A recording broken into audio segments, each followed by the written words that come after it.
ডিভোর্সের পর আমার স্বামী আমার হাতে একটা চিঠি ধরিয়ে দিয়ে বলল, "আজ থেকে ৬ মাস পর তুমি এই চিঠিটা খুলে পড়বে।" তখন আমি একটু অভিমান করেই বললাম, "লাগবে না আপনার চিঠি। যেখানে আপনি আমাকে জোর করে ডিভোর্স দিচ্ছেন, সেখানে আমি আপনার চিঠি নিয়ে কি করব?" আমার মুখে এই কথা শুনে সে আমাকে রিকোয়েস্ট করে বলল, "প্লিজ চিঠিটা নাও না। এটাই তোমার কাছে আমার শেষ অনুরোধ। এরপরে আমি আর কিছুই বলব না তোমাকে।" ইচ্ছা না থাকা সত্ত্বেও চিঠিটা নিয়ে ব্যাগের এক কোণে ফেলে রাখলাম। এবার বলতে পারেন আমার ডিভোর্সটা কেন হয়েছে সেটা আমি নিজেও জানি না। ডিভোর্সের সব ফর্মালিটিস শেষ করার পর আমি যখন আমার বাপের বাড়িতে চলে আসছিলাম, তখন আমি খেয়াল করলাম আমার স্বামী কেমন যেন বারবার আমার দিকে তাকাচ্ছিল আর কাঁদছে। মনে মনে আমি ভাবলাম, যা ইচ্ছা তাই করুক। সে তো ইচ্ছা করে আমাকে ডিভোর্স দিয়েছে। আমাকে ঠকিয়েছে সে। সে এখন আর আমার স্বামী না।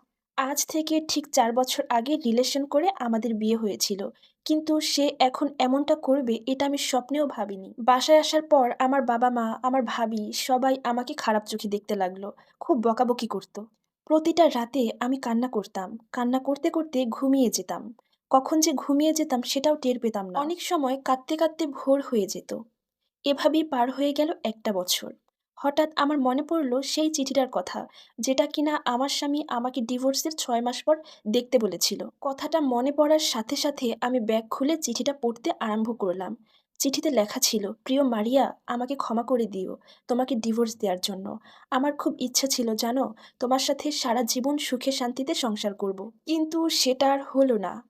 জানো মারিয়া, আমার স্বপ্নটা স্বপ্নই রয়ে গেল। তোমাকে বলা হয়নি আমার ব্লাড ক্যান্সার ধরা পড়েছে। ডাক্তার বলেছিল আমি আর ৪ মাস এই পৃথিবীতে বেঁচে থাকতে পারবো। তারপর এই সুন্দর পৃথিবী ছেড়ে আমাকে চলে যেতে হবে। আমি তোমাকে এই খবরটা জানাইনি কারণ আমি জানি তুমি আমার থেকেও বেশি কষ্ট পাবে এই খবরটা জানলে। আর আমি কখনোই তোমাকে কষ্ট দিতে চাইনি। কারণ এই পৃথিবীতে একমাত্র তুমিই আমাকে সবচেয়ে বেশি ভালোবাসো। আমি সামান্য একটু অসুস্থ হলে তুমি দিনের পর দিন কান্না করতে থাকো। আমার সামান্য একটু জ্বর হলেই তুমি সারা রাত জেগে পার করেছো। আর আমি যদি আমার এত বড় অসুস্থতার খবর তোমাকে জানাই, তাহলে তোমার অর্ধেক জীবনটা এখানেই নষ্ট হয়ে যাবে। আমি কখনোই চাইনি তোমাকে ডিভোর্স দিতে। আমাদের অনিচ্ছা থাকা সত্ত্বেও আমার তোমাকে ডিভোর্স দিতে হয়েছে। তোমাকে কষ্ট পেতে হয়েছে আমার জন্য। আমি চেয়েছি তুমি যেন আমাকে ঘৃণা করতে শুরু করো। তোমার জীবন থেকে আমার নামটাও যেন মুছে ফেলো। আমার কথা মনে পড়তেই তোমার যেন ভীষণ রাগ হয় আমার উপর। জানো মারিয়া, আমি তোমাকে অসম্ভব ভালোবাসি। তোমাকে ডিভোর্স দিয়ে বাড়ি আসার পথে আমি অঝরে কান্না করেছি। আসলে আমার কিছুই করার ছিল না। লাল টুকটুকে বউ আমার। তুমি পৃথিবীতে আমার চোখে দেখা সবচেয়ে সুন্দর নারী। আমি চাই তুমি সারা জীবন ভালো থেকো। যদি পুনর্জন্ম বলে কোনো কথা থাকে, তাহলে আমি আবার তোমাকেই চাইবো। কারণ আমি তোমাকে অনেক অনেক বেশি ভালোবাসি। জানো আপু, এই চিঠিটা পড়তে পড়তে আমি একটা অন্য পৃথিবীতে চলে গেছিলাম। যেই পৃথিবীটা থেকে আমি আর কখনোই বের হতে পারবো না।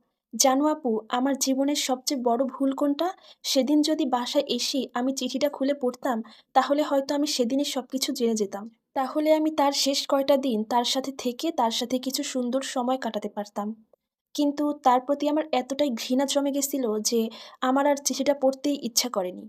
আমার স্বামী আমাকে খুব ভালোবাসতো। আমি যদি কোনো কারণে রাগ করে খাবার না খেয়ে থাকতাম, তাহলে সে আমাকে খাবার না খাওয়ানো অবধি নিজে একটু পানিও খেত না। আমাকে সে সব কিছুতেই সাপোর্ট করত। কখনো তার সাথে বাইরে ঘুরতে গেলে সবসময় আমার পছন্দের জিনিসগুলোই আমাকে কিনে দিত। অথচ সেই মানুষটাকে আমি একটুও বুঝতে পারলাম না। আমি আজও বিয়ে করিনি। আমার কোনো ছেলেমেয়েও নেই। ভাবছি জীবনের বাকিটা সময় কিভাবে পার করব। ডিভোর্সের পর কোনো বাবা-মাই তার মেয়েটাকে বসিয়ে, বসিয়ে খাওয়ায় না।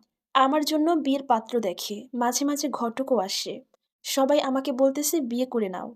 কিন্তু যখন আমার নিজের স্বামীর কথা মনে পড়ে যায়, তখন আমার পুরো পৃথিবীটাই এলোমেলো হয়ে যায়। সবকিছু অন্ধকার লাগে।